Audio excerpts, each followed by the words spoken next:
एक गांव में एक छोटा सा परिवार रहता था। उस परिवार में मनोहर, उसकी पत्नी जानकी और उनका बेटा राजू रहते थे। राजू अपने पिताजी के साथ वही खेतों में काम किया करता था। सब बहुत अच्छे से चल रहा था। एक दिन की बात है, जब खेतों में राजू और उसके पिताजी मनोहर काम कर रहे थे। उसी दिन गर्मी बहुत ही तेज होती है। दोनों काम करके एक पेड़ के नीचे बैठ जाते हैं और उन्हें बहुत भूख भी लग रही होती है। तो राजू अपने पिताजी से खाने का पूछता है। पिताजी, मैं खाने का डब्बा खोल लूं क्या? भूख सी लग रही है। हाँ बेटा, भूख तो मुझे भी लग रही है। चल दोनों मिलकर खाना खाते हैं। दोनों खाना खाने बैठते हैं तो गर्मी की वजह से उनको खाने में भी स्वाद नहीं आता। पिताजी, मुझे तो ये खाना खाने का जरा भी मन नहीं है। अरे बेटा, थोड़ा तो खा ले।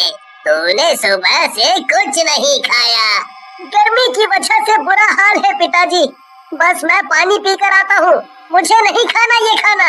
रामू गर्मी से परेशान पानी पीकर आता है और बस काम में वापस लग जाता है। थोड़ी देर में शाम हो जाती है और दोनों घर को निकल पड़ते हैं। रास्ते में राजू को एक जगह काफी भीड़ सी दिखाई देती है। राजू देखने की कोशिश तो करता है पर उसे कुछ दिखाई नहीं पड़ता। राजू वहाँ जाता है तो उसे एकदम ठंडी हवा लगती है। राजू के तो शरीर में जैसे जान पड़ जाती है। वो और आगे बढ़कर देखता है तो वहाँ एक नया ढाबा खुला होता है जिसके अंदर से वो ठंडी हवा आ रही होती है। राजू वहाँ खड़े लोगों से पूछने लगता है, अरे भाई, ये भीड़ कैसी लगी पड़ी है? जरा मुझे अंदर तो जाने दो। अरे भैया, कहाँ चले जा रहे हो? दिखता नहीं लाइन लगी हुई है। पीछे लगो लाइन में। अगर एसी में बैठकर खाना खाना है तो। एसी में? हाँ भाई, ये एसी ढाबा है। अंदर पहले ही काफी लोग बैठे हैं। जब वो खाना खा लेंगे तब जाकर हमारा नंबर आएगा। फिर हम भी ठंडी एसी की हवा में खाना खाएंगे। पर ये तो बहुत महंगा खाना होगा ना? अरे कुछ महंगा नहीं है, बल्कि इतना सस्ता खाना है कि घर से भी सस्ता। मैं तो बोलता हूँ तुम भी रोज आकर खाना खाया करो। राजू तो ये सुनकर बड़ा खुश सा हो जाता है और लाइन में लग जाता है। अब वो सुबह से भूखा भी होता है तो उससे बिल्कुल सब्र नहीं हो रहा होता। अंदर जाते ही सबके चेहरे पर एक अलग ही खुशी होती है। उनके पसीने तो मानो झट से सूख जाते हैं और बस चारों तरफ ठंडी ठंडी हवा। अरे भाई, ये एसी तो बड़ी ही कमाल की चीज है। पर ये यहाँ इस छोटे से गांव में एसी ढाबा खोला किसने है? एक औरत ने खोला है। देखना, अभी आएगी वो खाना लेकर। हरिया इतना बोलता ही है कि तभी सामने से एक सुंदर सी औरत हाथों में ढेर सारी थालियां खाने से भरकर ला रही होती है। अरे जल्दी जल्दी खाना खाओ, एसी की ठंडी ठंडी हवा में गर्मा गर्म खाना खाओ। आओ आओ, जल्दी जल्दी आओ और भर पेट खाना खाओ। पेट भर कर खाओ और पैसे की जरा भी चिंता मत करो, क्योंकि यहाँ 5 रुपए में भर पेट खाना मिलेगा। हरी और बाकी लोग पेट भरकर खाना खाते हैं। हरिया के पिताजी उसका घर पर अभी तक इंतजार कर रहे होते हैं कि हरिया कहाँ रह गया, कि तभी हरिया एकदम खुश और हंसता हुआ घर में आता है। अरे तू कहाँ रह गया था? मैं कब से तेरा इंतजार कर रहा हूँ। अरे पिताजी, वो रास्ते में भीड़ लगी थी ना, वो एक औरत ने हमारे गांव में एसी ढाबा खोला है और बस 5 रुपए में वहाँ जितना मर्जी खाना खाओ। अरे मैं खुद खाकर आ रहा हूँ और इतना स्वाद खाना कि मैं आपको क्या बताऊँ। मन कर रहा था कि बस खाता जाऊँ। बल्कि अब आप कल से हमें खाना बांध कर मत देना। मैं और पिताजी दोनों वहीं ढाबे पर जाकर खाना खाया करेंगे।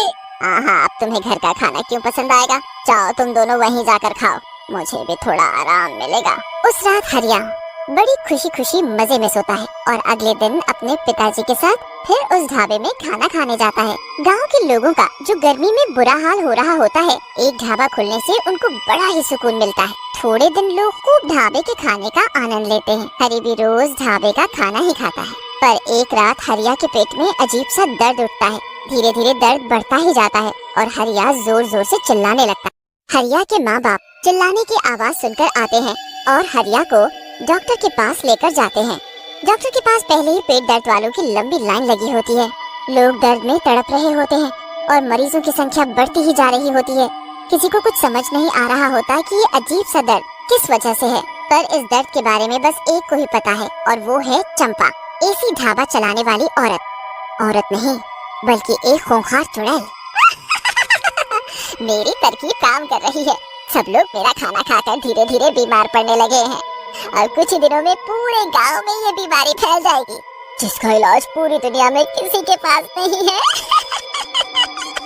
धीरे धीरे पूरे गांव के लोग उस चुड़ैल के एसी ढाबे का खाना खाकर बीमार हो जाते हैं और किसी भी डॉक्टर के पास इसका इलाज नहीं होता। लोगों को समझ ही नहीं आ रहा होता कि आखिर वो करे तो क्या करे। चुड़ैल ये सब देखकर बड़ी ही खुश होती है और रोज अपना ढाबा खोलकर लोगों को जादुई खाना खिलाती है। एक दिन उस गांव में दूसरे गांव से एक बड़े ही ज्ञानी बाबा आते हैं। उनके साथ इसी गांव के 2 लोग होते हैं जो उनके साथ साथ चल रहे होते हैं। बाबा, यहाँ बहुत गर्मी है और आप चल भी नहीं पा रहे और आपने सुबह से कुछ नहीं खाया है। यहाँ एक ऐसी ढाबा है, वहाँ चलते हैं, वहाँ आप थोड़ा आराम भी कर लेना। बाबा उस आदमी की बात मानकर उस ढाबे में जाने के लिए हाँ भरते हैं और जैसे ही वो वहाँ पहुँचते हैं उनको अजीब सा महसूस होता है। वो कहीं न कहीं समझ जाते हैं कि ढाबे में कुछ तो गड़बड़ है। वो वहाँ बैठते हैं तो चंपा नाम की औरत हमेशा की तरह खाना लेकर आती है। बाबा उस औरत को देखते हैं तो उनको वो औरत अपने असली चुड़ैल के रूप में साफ साफ नजर आती है। अरे बाबा, ये लो स्वादिष्ट मेरे हाथ का खाना। हाँ, रख दो इधर। चंपा चली जाती है और बाबा उस खाने को ध्यान से देखते हैं। उनको समझ आ जाता है कि खाना जादुई है। वो प्लेट से एक रोटी लेकर अपने थैले में रख लेते हैं और बिना कुछ खाए वहाँ से निकल जाते हैं।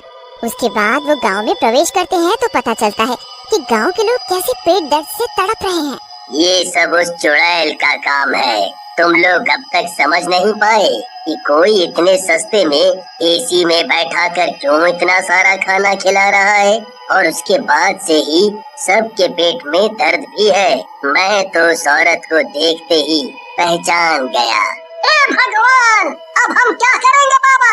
आप ही इस चुड़ैल से हमारा पीछा छुड़ाओ और सबको इस बीमारी से मुक्त करो। आज मैं एक जप करूंगा और उस चुड़ैल को हमेशा हमेशा के लिए खत्म कर दूंगा। तुम सब परेशान ना हो। उस रात बाबा बहुत बड़ी पूजा करना शुरू करते हैं। ओम भीम क्लीं स्वाहा, ओम भीम क्लीं स्वाहा। काफी देर के जप के बाद बाबा उस रोटी को थैले से निकालते हैं और उसके ऊपर मंत्र पढ़ने लगते हैं। मंत्र पढ़ते ही उस रोटी को हवन में डाल देते हैं और ऐसा करते ही उधर चुड़ैल के एसी में आग लग जाती है। आग आग, ये कैसे हो गया? नहीं नहीं, ये नहीं हो सकता। ये एसी तो खराब हो ही नहीं सकता था। आग देखकर गांव वाले ढाबे के आसपास जाकर खड़े हो जाते हैं और चुड़ैल अपने असली रूप में बाहर आकर चिल्ला रही होती है। मैं अपना एसी ऐसे बर्बाद नहीं होने दूंगी। मुझे जो करना है वो मैं पूरा करके रहूंगी। खबरदार, जो कोई मेरे पास भी आया सबको मार डालूंगी मैं। इतने में बाबा वहाँ आ जाते हैं। डरो मत गाँव वालों, इस चुड़ैल का जादू बस ढाबे के अंदर चल सकता है, बाहर हमारा कुछ नहीं कर सकती, और इसका ढाबा तो जलकर अभी ढेर हो जाएगा। अरे मारो इस चुड़ैल को पत्थर। गांव वाले पत्थर उठा लेते हैं और उस चुड़ैल को मारना शुरू कर देते हैं। मत मारो मत मारो, मैं वरना किसी को नहीं छोड़ूंगी। गांव वाले बिल्कुल भी नहीं रुकते और लगातार उस चुड़ैल को पत्थर से मारते रहते हैं। चुड़ैल अपने आप को बचाती रहती है पर इतने लोगों में कुछ नहीं कर पाती। वो जमीन पर गिर जाती है और उसकी आंखें बंद होने लगती है। तुम दोनों ने मेरे साथ अच्छा नहीं किया। इतना कहते ही चुड़ैल मर जाती है और राख में बदल जाती है। उसकी राख बनते ही सभी बीमार लोग एकदम ठीक हो जाते हैं। पूरे गांव में फिर से खुशहाली आ जाती है। उसके अगले दिन ही गांव में बारिश होती है और लोगों को गर्मी से भी राहत मिल जाती है।